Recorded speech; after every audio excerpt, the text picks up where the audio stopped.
اعوذ باللہ من الشیطان الرجیم بسم اللہ الرحمن الرحیم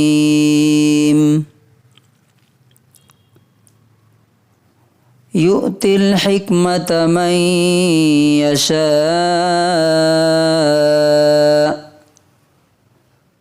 ومن يؤت الحكمة فقد أوتي خيرا كثيرا وما يذكر إلا أولو الألباب۔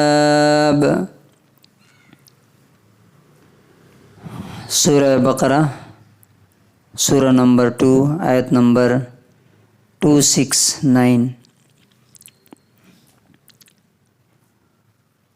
اور وہ یعنی اللہ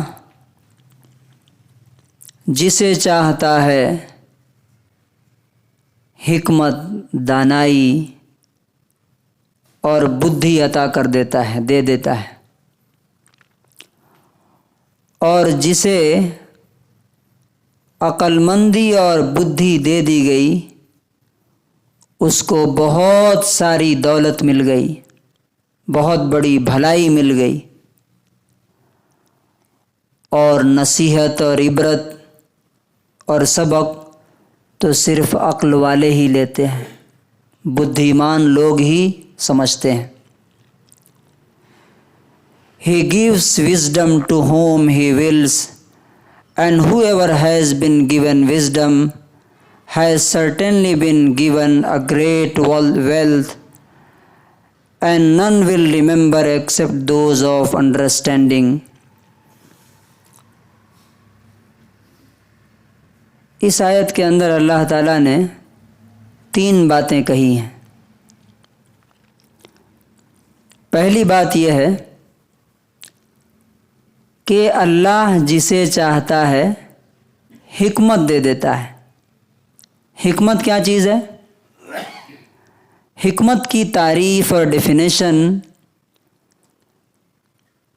اور اس کی تفسیر حضرت عبداللہ ابن عباس رضی اللہ عنہ کہتے ہیں، امام ابن کثیر رحمۃ اللہ علیہ نے اپنی تفسیر میں اسے نقل کیا ہے کہ حکمت سے مراد قرآن کا علم اور اس پر عمل کی توفیق ہے، یہ حکمت ہے۔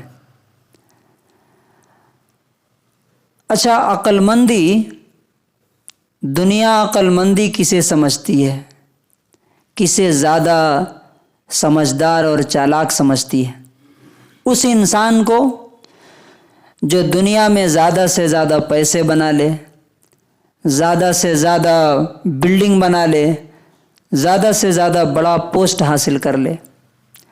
لیکن آپ دیکھیے کہ اللہ تبارک و تعالیٰ کسے عقل مندی بتا رہا ہے؟ یہ آیت خرچ کرنے والی جو آیتیں آ رہی ہیں نا اللہ کے راہ میں، اس کے بیچ میں آئی ہے۔ تو دنیا کی نظر میں تو عقل مندی یہ ہے کہ انسان بچا بچا کے رکھے، وہ سمجھدار آدمی ہے، اور اللہ تعالیٰ کہتا ہے کہ اصل عقل مندی اور چالاکی کیا ہے کہ تم اس دن کے لیے خرچ کرو جس دن کوئی تمہارے کام، پیچھے آیت گزر چکی ہے کہ اس دن کے لیے خرچ کرو جس دن نہ کوئی دوست کام آئے گا، نہ کوئی سفارش کام آئے گی، اور نہ کسی طرح کا کوئی پینالٹی اور جرمانہ تم سے قبول کیا جائے گا۔ اب اس آیت پر تھوڑا سا غور کیجئے۔ انسان کے سوچنے کا 2 طریقہ ہو سکتا ہے، 2 ہی طریقہ ہے، اور پوری لائف اسی 2 نظریے، 2 آئیڈیالوجی کے پیچھے چل رہی ہے۔ نمبر 1 یہ ہے جس پر 99% لوگ بھاگ رہے ہیں کہ جو کچھ ہے بس یہ دنیا ہے، یہیں جو چاہو کر لو، جو چاہو عیش کر لو، آرام کر لو، مرنے کے بعد کس نے دیکھا ہے کیا ہوتا ہے۔ دوسری آئیڈیالوجی وہ ہے جو قرآن دیتا ہے۔ قرآن کیا کہتا ہے کہ یہ لائف بہت چھوٹی سی ہے، بہت شارٹ ہے، اور یہ تمہارا ٹیسٹ ہے، یہ اصل زندگی نہیں ہے. اصل زندگی تو اس زندگی کے بعد آنے والی ہے. وہاں کے لیے تیاری کرو. اور کس قدر نبی صلی اللہ علیہ وسلم نے اس کو اپنی مثالوں سے ایکسپلین کیا ہے. مسلم کی 2858 نمبر حدیث ہے اور یہ حدیث ترمذی میں بھی ہے 2323 نمبر، کہ یہ دنیا کتنی چھوٹی ہے اور آخرت کتنی بڑی ہے. نبی صلی اللہ علیہ وسلم فرماتے ہیں واللہ مد دنیا فی الآخرتی، اللہ کی قسم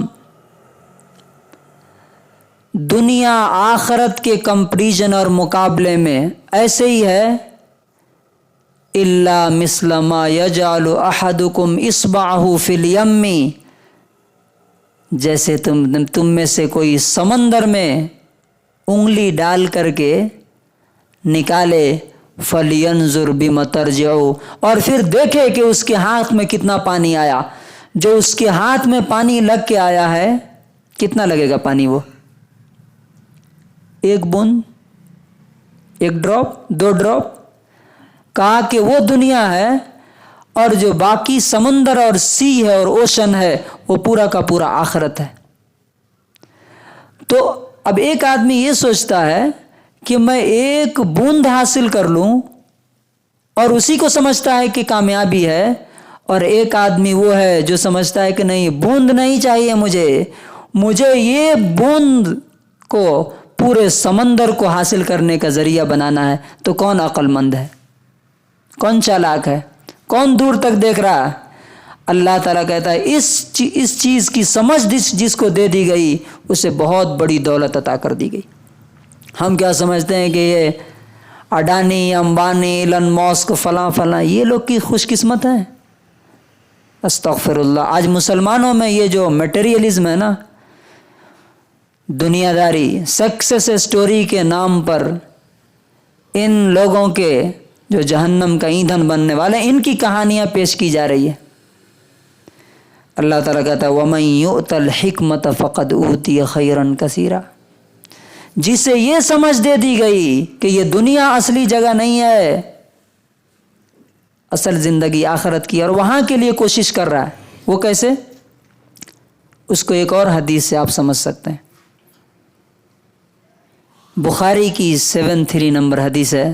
نبی صلی اللہ علیہ وسلم فرماتے ہیں، ہم لوگ ان کو دیکھ کر کے للچاتے ہیں نا، انہوں سی ایم، انہوں پی ایم، انہیں بلینئر، کروڑ پتی، ارب پتی. نہیں، کہا کہ صرف 2 لوگ ایسے ہیں جن کو دیکھ کر کے تمہیں یہ شوق ہونا چاہیے کہ کاش میں بھی ان کی طرح بنتا. صرف 2 لوگ، اور کوئی نہیں اس لائق. کون کون؟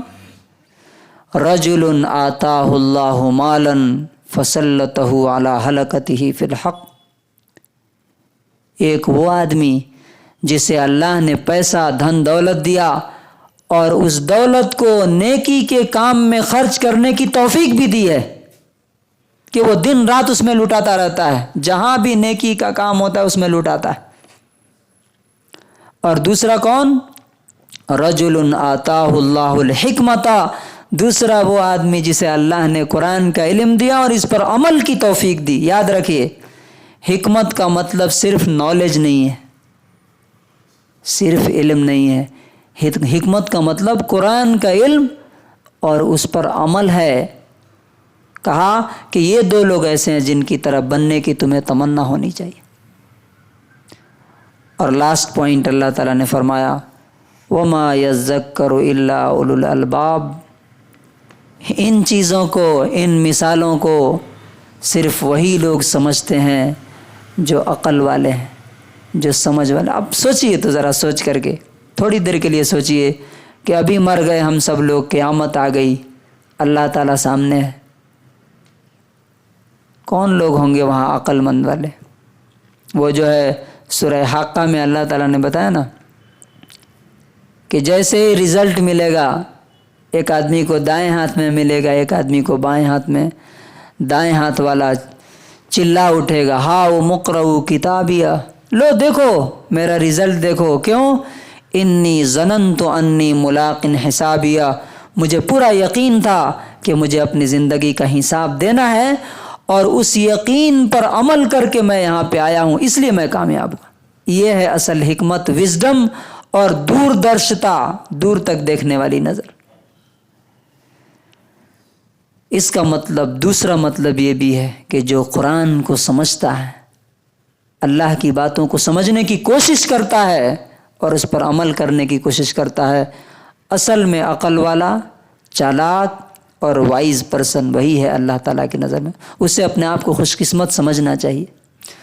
اللہ تبارک و تعالیٰ سے دعا ہے کہ اللہ تعالیٰ ہمیں بھی یہ حکمت اور یہ وزڈم اور یہ عقل مندی عطا فرمائے، اور اس کے مطابق اپنی دنیا کی زندگی گزارنے کی توفیق نصیب فرمائے۔